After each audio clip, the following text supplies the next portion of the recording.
अगर अभी आपके सामने मैं एक शब्द का जिक्र करूं, तंत्र, तो सबसे पहले आपके दिमाग में क्या आएगा? शमशान, या फिर एक काला कपड़ा पहना हुआ तांत्रिक जिसके हाथ में नींबू मिर्च या फिर किसी इंसानी का खोपड़ी हो, या फिर किसी इंसान पर किए जाने वाला काला जादू।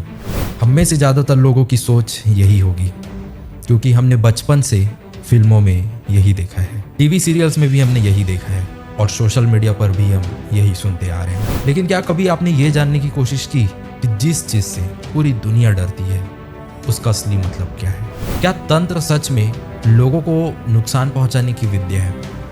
क्या कोई इंसान सिर्फ मंत्र पढ़कर किसी की जिंदगी बदल सकता है? क्या वशीकरण सच में होता है? या क्या कोई इंसान शमशान में बैठकर अलौकिक शक्तियों को हासिल कर सकता है? या फिर हम एक ऐसे ज्ञान को गलत समझते आ रहे हैं जिसका असली रूप बिल्कुल अलग था। आज की इस डॉक्यूमेंट्री में हम अफवाहों पर नहीं बल्कि इतिहास, परंपरा और उपलब्ध शोध के आधार पर यह जानने की कोशिश करेंगे कि आखिर तंत्र विद्या है क्या। और मेरा यकीन मानिए, जितना आपने आज तक सुना है सच्चाई उससे कहीं ज़्यादा दिलचस्प है। हेलो एवरीवन, मेरा नाम है पृथ्वी और स्वागत है आपका बियॉन्ड द नोन पर, क्योंकि जहाँ ख़त्म होती है जानकारी वहीं से शुरू होती है सच की तलाश। आइए आज की इस डॉक्यूमेंट्री में हम बात करेंगे तंत्र विद्या के बारे में।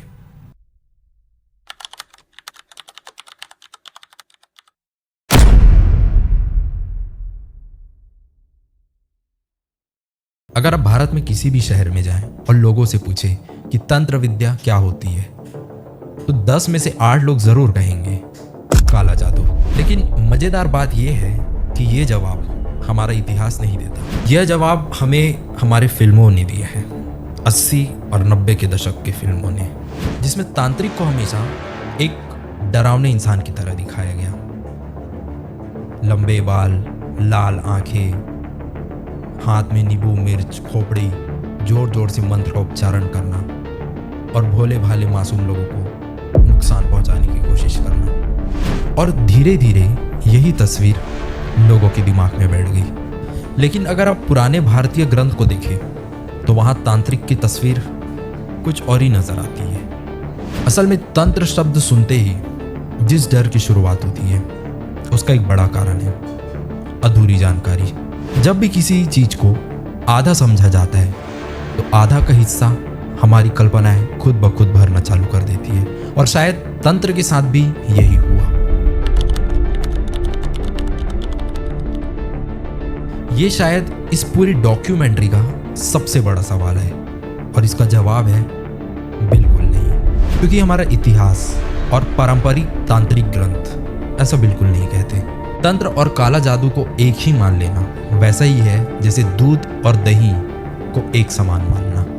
किसी ज्ञान का गलत इस्तेमाल उस ज्ञान की पहचान नहीं बन जाता। इतिहास में कुछ लोगों ने तंत्र के नाम का डर फैलाया, तो कुछ ने तंत्र के नाम पे चमत्कार बेचना चालू कर दिए, और कुछ ने तो तंत्र के माध्यम से भोले भाले लोगों को अपना शिकार बनाया। लेकिन इसका ये मतलब नहीं कि पूरी की पूरी तांत्रिक परंपरा सिर्फ धोखे पर बनी थी।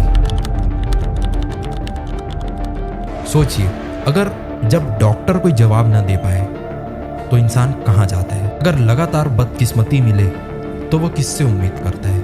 अगर हर रास्ता उसे बंद दिखाई दे तो वो किस दरवाजे पर दस्तक देता है? यहीं से रहस्य की दुनिया शुरू होती है। इंसान हमेशा उस चीज पर विश्वास करना चाहता है जो उसे उम्मीद देती है, और यही वजह है कि दुनिया की लगभग हर सभ्यता में किसी न किसी रूप में रहस्यमयी साधनाएं मौजूद रही है, और भारत में इन्हीं परंपरा में से एक थी तंत्र। लेकिन एक बात हमेशा याद रखिए कि इतिहास, आस्था और लोक कथाएं तीनों कभी एक जैसी नहीं होती। कुछ बातें धार्मिक मान्यताओं पर आधारित होती है, कुछ ऐतिहासिक स्रोतों से मिलती है, और कुछ सिर्फ लोगों के द्वारा सुनाई गई कहानी होती है। इस डॉक्यूमेंट्री में हम तीनों को अलग अलग समझने की कोशिश करेंगे,